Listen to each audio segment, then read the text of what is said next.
தேவன் எவ்வளவு அன்பானவர் என்பதை நாம் காயின் சந்தர்ப்பத்தில் பார்க்க முடிகிறது.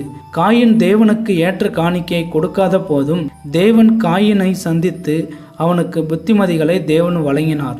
காயின் அதை பொருட்படுத்தாமல் அவன் சகோதரனான ஆபேலை கொலை செய்தான். அப்போது கூட தேவன் அவன் வழி தவறி போகக்கூடாது என்பதற்காக காயினை சந்தித்து அவனுடைய பாவத்தை உணர்த்தினார். ஆனால் கீழ்ப்படியாத காயின் பரிசுத்தமும் அன்பும் நிறைந்த தேவனுக்கு தூரமானான்.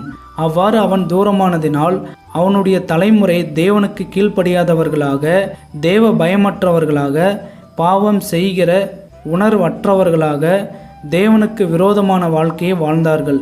காயின் தலைமுறையில் கூடாரங்கள் போடுவதும் தொழில்நுட்ப பணிகளும் இசை வாத்தியங்களும் மேலும் பல உலக மனித வாழ்க்கையின் முன்னேற்றத்திற்கான பல கண்டுபிடிப்புகளை அடைந்திருந்தாலும் அதனால் பயன் என்ன? தேவாதி தேவனுக்கு கீழ்ப்படியாத வாழ்க்கை வீணானது.